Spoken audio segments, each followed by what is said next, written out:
Bismillahirrahmanirrahim. Assalamu alaikum everyone. Myself Dr. Mamoona Azhar, physiotherapist, and today I'm going to deliver a lecture on the subject of evidence-based physiotherapy. And the topic we are going to study today is from the chapter number 2, and the chapter title is What Do I Need to Know? In the last lecture we have studied about relevant clinical questions, and today we are going to learn about refining your questions. So how we can refine our questions from the relevant clinical questions, as we have already studied about the relevant clinical questions. So at this point, before moving over, before just jumping into evidence and finding the evidence, what we should do, we need to identify how we can refine these questions so that we can find the evidence easily for our questions.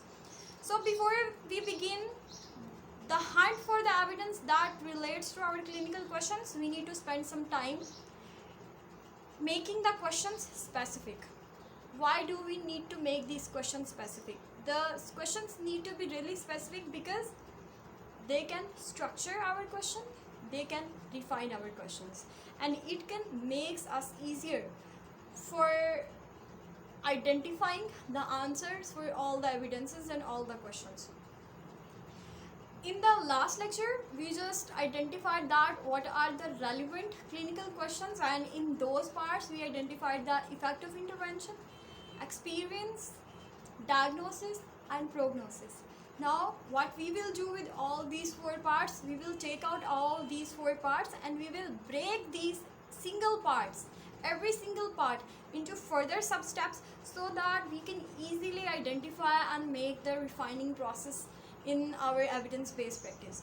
So the first part about effect of intervention, in that we will know how we will break this part. We will break effect of intervention parts into four things. And what are those four things? Patient or problem, intervention or management therapy, comparative intervention, and the fourth but not the least, which is outcome. So if we define a mnemonic for all this situation, for all these breaking terms, it will be known as PICO.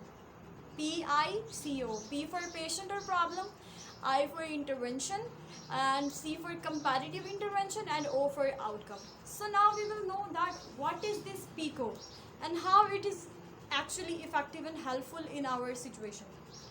So the first part identifies the patient or the problem. Now, when a patient comes to us in our clinic, the patient gives the really raw history. Sometimes the patient is a geriatric patient, comes to us and starts a history from the childhood, that when I was a child, I just fell on the ground, and I just fell from the bathroom, or I just fell from the stairs, and it gave me some kind of chort on my head, and it gave me a trauma, and due to that trauma I'm still having the pains in my body, all that kind of situation. And the patient say that now again I felt like that situation, the way I fell in the past, and the process or the symptoms which I had in the past, they started over. Or they can just relate to different things in their life. So what we need to do in this particular condition and particular situation, patient or problem, we just need to identify all the problems and the patient's conditions which are relevant to our evidence and which are relevant to effect of intervention. For example, the age of the patient, that is really important in effect of intervention. The geriatric patient cannot usually bear the pain so easily, or the geriatric patient have the muscle loss or atrophy really easy rather than the young patients. The gender, some of the conditions are mostly related to gender, like if we say that the vitamin D and calcium deficiency is mostly found or prevalent in the female patient, so it is related to the gender. We can also say that it is related to occupation. So all the necessary information which are related to the patient and which are directly influencing the effect of intervention, we will pick all this information and we will specify those information. Now there are two boundaries. One is too specific and one is too generalized. We need to make a box which is really comprehensive, which is not giving really this minute information, and also not the way that it is giving the so much random information, because these two will not be giving a better result in our situation. So in our particular effective intervention for defining the question, the comprehensive information which is not too specific and not too generalized, and which is giving the perfect duet of both of them, and the it gives the best strategy for identifying and for making the interventions, identifying the interventions, and making the best possible evidences out of that, so it can be really easy in the field of physiotherapy and in the practical life. So this bunch should be identified, and it is really important for us to have a notice over this problem, because too specific information we cannot find the evidence. Too generalized information we cannot find the evidence. So for finding the evidence regarding the situation, we need to have the complete, specific and comprehensive information. Then moving towards the next part. The next part is related to intervention. The intervention we give for a specific condition, we need to identify that what is that intervention. For example, in the patient who is having the acute back pain, we want to give intervention. Either we want to give rest, simple, either we want to rely on the electrotherapy. Like for example, a patient comes to us, and for maintaining or for reducing the pain, we apply TENS, transcutaneous electrical nerve stimulation, to the patient so that the pain can be settled. Or we can apply ice pack, as the pain is acute, and in acute condition ice pack is really effective. Furthermore, we want to perform manual exercises or not, manual therapy is really important in it or not. We want to do some other exercises like isometrics or isotonic in that condition. We want to perform the strength or endurance training to that patient, or we want to return the patient to the physical activity or not. So it is really dependent that which intervention we are going to use for the patient. And the comparative intervention, which is the third most and really important part, is the comparative intervention which we are using. Either that is really helpful. Now sometimes it is being considered that when we are having the comparative intervention, there must be another intervention which should be in comparison with the first intervention. Like the example is the way that if you are giving the intervention number 1 in which there is one modality, in the intervention number 2 there should be another modality, and there should be comparison between both of them. But it is not true for always. For example, we are giving one intervention, and in the comparison there can be no intervention. We are just giving or recommending the rest to the patient, and we are identifying the difference between both of them. If we give the patient a modality, or in the same way we are not treating the patient in any case, we are just giving the rest to the patient, how these both are going to affect the problem and how the prognosis will be occurred in that situation. So the intervention can have comparison with no intervention. And another thing regarding intervention is that the intervention can have comparison with active intervention. And the third part is the intervention can also have in comparison with sham intervention. So what is that sham intervention? Sham intervention is the assignment I am going to give you, that you guys will tell me what is sham intervention.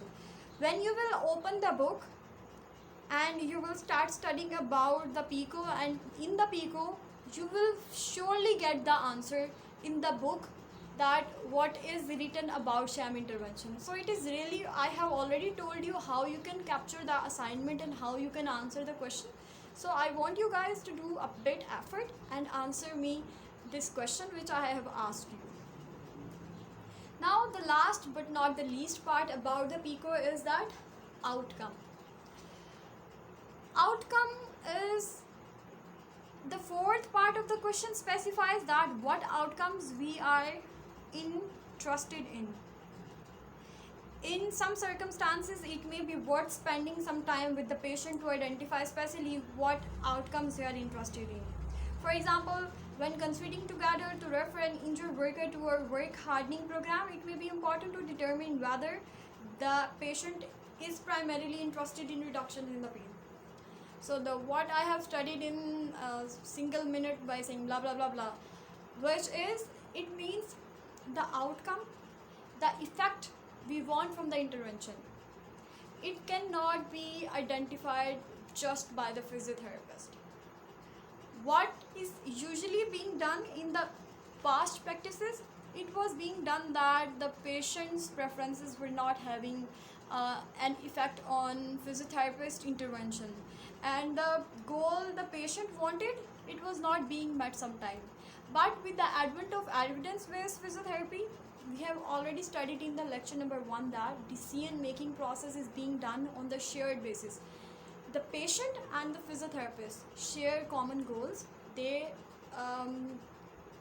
negotiate with each other, they discuss with each other, like the patient wants some kind of effects from the intervention, and the physiotherapist tell the patient that these kind of effect you can have from the intervention. So they both collaborate and discuss about the problem, and they make the shared decision making process. Its example can be easily elaborated that for example, with the patient with acute back pain, patient either wants to settle the pain or either wants to return to normal physical functioning really fast. So it is dependent upon the patient preference that what kind of outcome a patient wants from the intervention. Let us return to the scenario of the man who presents with acute back pain process and ask a question, effect of intervention. Now you are in confused state that what you will recommend to that patient.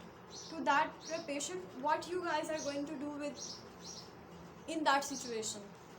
We are going to identify that PICO in effective intervention. Patient, P for patient or problem, the patient is having acute back pain. The intervention, we are going to give rest or active physical life. The intervention we are going to start over with is rest, and the comparative intervention is the physical activity, and the outcome the patient is expecting in that situation is that would be considered the outcome which is really important. So the outcome according to that situation would be pain and disability. So this is how we are clear about the effective intervention, and we have got to know about the refining the questions in terms of effective intervention. Now the next part is experience. Today we are just going to learn the two parts, effective intervention and the experience. Now what does experience part say? Questions about the experiences can relate to any aspect of clinical practice. Because such questions are potentially very diverse, they must be relatively open. We recommend that when formulating questions about the experiences, you specify the patient or the problem, that phenomena of the interest. Basic information regarding this part is phenomena of the interest. In experience, the experience can be really diverse.